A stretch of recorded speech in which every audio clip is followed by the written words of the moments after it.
YCP రాష్ట్ర అధ్యక్షులు YS Jaganmohan Reddy పిలుపు మేరకు రాష్ట్ర వ్యాప్తంగా వైసీపీ శ్రేణులు చంద్రబాబు 2 ఏళ్ల వెన్నుపోటు పాలనపై శాంతియుత ర్యాలీ కార్యక్రమాలు శుక్రవారం నిర్వహించారు. అందులో భాగంగా అనకాపల్లి రింగ్ రోడ్ల గల వైసీపీ కార్యాలయం నుంచి నియోజకవర్గ సమన్వయకర్త మలసాల భరత్ కుమార్ ఆధ్వర్యంలో కూటమి ప్రభుత్వ వెన్నుపోటుకు 2 ఏళ్ల కార్యక్రమం విజయవంతం చేయడానికి అనకాపల్లి కత్తింకోట మండలం నుంచి వైసీపీ నాయకులు, కార్యకర్తలు, అభిమానులు భారీ ఎత్తున ఊహించని రీతిలో పార్టీ కార్యాలయం తరలివచ్చారు. పార్టీ కార్యాలయం నుంచి జనసందోహంగా బయలుదేరిన బైక్ ర్యాలీని ఎన్టీఆర్ బెల్లం మార్కెట్ వద్ద అనుమతులు లేవని పోలీసులు అడ్డుకున్నారు.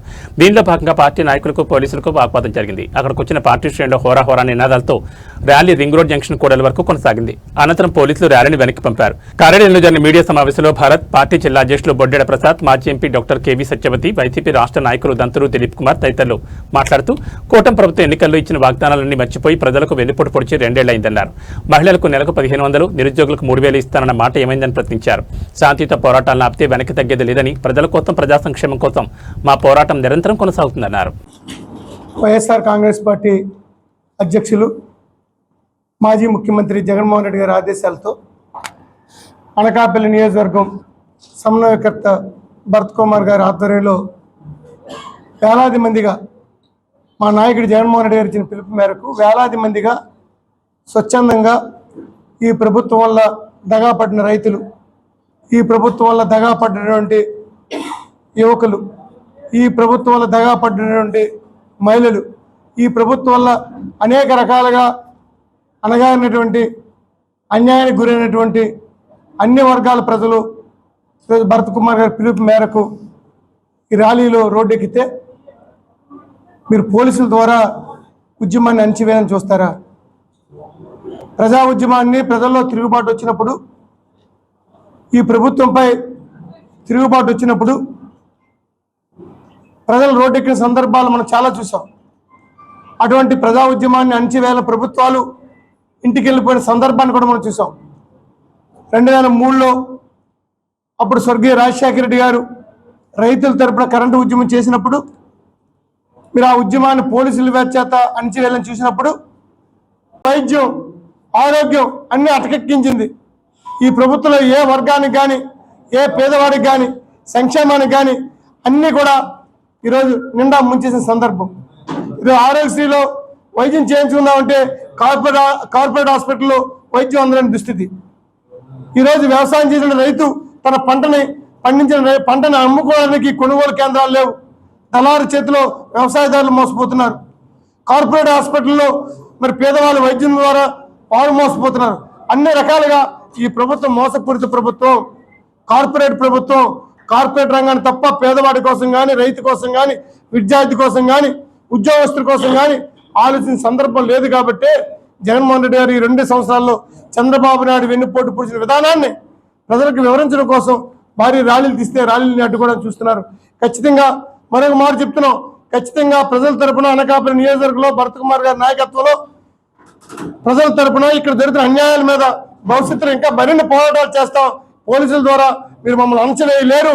మీరు ఎంత అణచివేస్తే ఈరోజు రాష్ట్ర వ్యాప్తంగా ఉవ్వెత్తున ఎగసిపడే కెరటంలాగా ఈ ప్రస్తుత కూటమి ప్రభుత్వానికి ఏదైతే అబద్ధపు హామీలు ఇచ్చి అధికారంలోకి వచ్చి 2 ఏళ్లు గడుస్తున్నా కూడా ఇచ్చిన హామీలు ఏ విధంగా కూడా నెరవేర్చకుండా, కానీ సూపర్ 6 హామీలన్నీ నెరవేర్చామని అబద్ధపు మాటలు చెప్తూ ఉన్నటువంటి ఈ ప్రభుత్వానికి మరి ఈరోజు గుర్తు చేస్తూ ఏదైతే మీరు హామీలు ఇచ్చారో అవి ఏమి నెరవేర్చారు. మీరు ఆడబిడ్డలందరికీ కూడా 18 ఏళ్ళు నిండిన వారికి, పైబడిన వాళ్ళకి నెలకి 1500 ఇస్తానని చెప్పారు. ఎవరికైనా ఇచ్చారా? మీరు ఒక్కసారి మరి ఏది నెరవేర్చారో మీరు ఒక్కసారి ఆలోచన చేయాలి.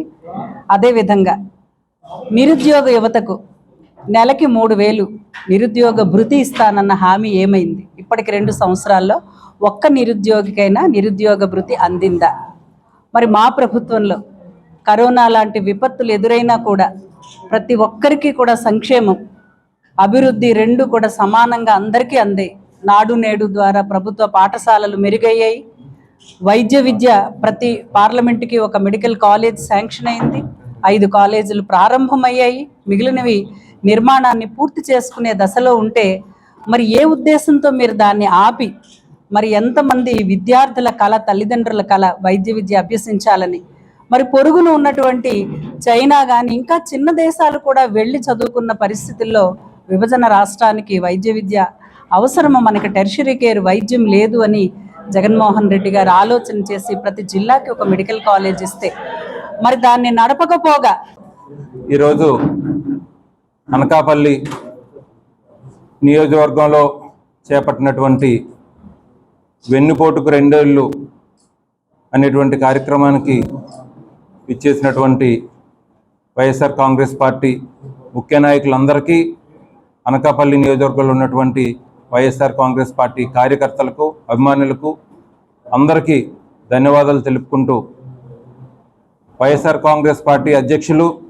మాజీ ముఖ్యమంత్రి వర్యులైనటువంటి జగన్మోహన్ రెడ్డి గారు 2024 ఎప్పుడైతే కూటమి ప్రభుత్వం అధికారంలోకి వచ్చిందో అప్పటి నుంచి కూడా ప్రజల కోసం, ప్రజల పట్ల వైఎస్ఆర్ కాంగ్రెస్ పార్టీ ఎప్పుడూ అండగా ఉంటుందని తెలియజేస్తూ, ఎన్నికల్లో ఓటమి చెందినా కానీ ఏ విధమైన నిరుత్సాహపడకుండా డే 1 నుంచి కూడా ప్రజల తరఫున ఎన్నో పోరాటాలు చేస్తుంది. దానిలో భాగంగా ఈరోజు చంద్రబాబు నాయుడు గారు అంటే వెన్నుపోటు అని రాష్ట్రంలోనే కాదు ప్రపంచంలో అందరికీ కూడా చంద్రబాబు నాయుడు గారి పేరు చెప్తే వెన్నుపోటు అనేది అందరికీ గుర్తొస్తుంది. అదే వెన్నుపోటు విధానాన్ని చంద్రబాబు నాయుడు గారు మళ్ళీ 2024 ఎన్నికలకు ముందు చేపట్టిన ప్రతి మహానాడు సభలో కానీ, ప్రతి ఎలక్షన్ క్యాంపెయిన్లో కానీ జరుగుతున్నాయో ఏ ఒక్క పథకం కూడా అమలు చేయకుండా సూపర్ 6లో అంటే చంద్రబాబు నాయుడు గారి మాట నమ్మరని చెప్పి ఎన్నికలకు ముందు ఆయనతో పాటు పవన్ కళ్యాణ్ గారితో కూడా ప్రతి ఇంటికి బాండ్లు ఇచ్చి సంతకాలు చేయించుకున్నారు. సంతకాలు చేయించి బాండ్లు ఇచ్చి మీ కుటుంబానికి ఈ పథకాలన్నీ అమలు చేస్తాం, జగన్మోహన్ రెడ్డి గారు ఇచ్చిన పథకాలను కంటిన్యూ చేస్తాం, ఇవన్నీ కాకుండా రాష్ట్రంలో సంపద సృష్టిస్తాం, కరెంటు బిల్లు పెంచం, గ్యాస్ కానీ డీజిల్ కానీ ఇవేమీ పెంచమని చెప్పారు. కానీ ఈరోజు 2 సంవత్సరాలు అయ్యేసరికి మొన్న పెట్రోల్, డీజిల్, గ్యాస్ ధరలు ఏ విధంగా పెరిగాయో చూస్తాం. దాదాపు 4-5 సార్లు ఈ 2 సంవత్సరాల్లో ఈ గ్యాసు, పెట్రోల్ ధరలు పెంచడమే కాకుండా కరెంట్ ఛార్జీలు పెంచడం, కరెంటు కోతలు, అదే కాకుండా యువతకి ఇచ్చిన హామీలు ఏవి కూడా 20 లక్షల ఉద్యోగాలు ఇస్తామని చెప్పి, లేకపోతే ప్రతి నిరుద్యోగికి 3,000 రూపాయలు నెలకు అందిస్తామని చెప్పి ఒక హామీ ఇచ్చి అందులో ఆ హామీని స్టార్ట్ కూడా చేయలేదు. 3,000 రూపాయలు ఏ ఒక్క నిరుద్యోగికి కూడా ఈరోజు ఆంధ్రప్రదేశ్లో అందలేదు. ఇంతేకాకుండా ఒకవైపు రైతులకి 20,000 రూపాయలు ఇస్తాం మేము అని చెప్పి దానికి బాండ్ మీద సంతకం పెట్టి, మహిళలకి 1,500 ఇస్తానని చెప్పి, ఇలా ఎన్నో హామీలు ఇచ్చి ఏ ఒక్క హామీ కూడా పూర్తిగా అమలు చేయకుండా ప్రజల మీద వెన్నుపోటు పొడిచి ఈరోజు అన్ని హామీలు అమలు చేశామని చాలా విడ్డూరంగా చంద్రబాబు నాయుడు గారు, కూటమి నాయకులు చెప్పడం జరుగుతుంది. కాబట్టి వైఎస్ఆర్ కాంగ్రెస్ పార్టీ దీన్ని తీవ్రంగా ఖండిస్తూ, పేద మధ్యతరగతి కుటుంబాలకు ఎప్పుడు వైఎస్ఆర్ కాంగ్రెస్ పార్టీ అండగా ఉంటుందని, అప్పుడు వైఎస్ఆర్ గారు ఏ విధంగానైతే పరిపాలించారో ఆయన అడుగుజాడల్లో జగన్మోహన్ రెడ్డి గారి పరిపాలన అందించి అన్ని పథకాలు అమలు చేసి ప్రజలకి పరిపాలన అందించారు. తప్పకుండా రానున్న రోజుల్లో ఈ పోరాటాలను ఇలాగే కొనసాగిస్తూ ప్రజల తరపున వైఎస్ఆర్ కాంగ్రెస్ పార్టీ అండగా ఉంటుందని తెలియజేస్తూ, అదేవిధంగా స్థానికంగా చూసుకుంటే అనకాపల్లిలో ఎంతోమంది నేతలు ఉన్నారు.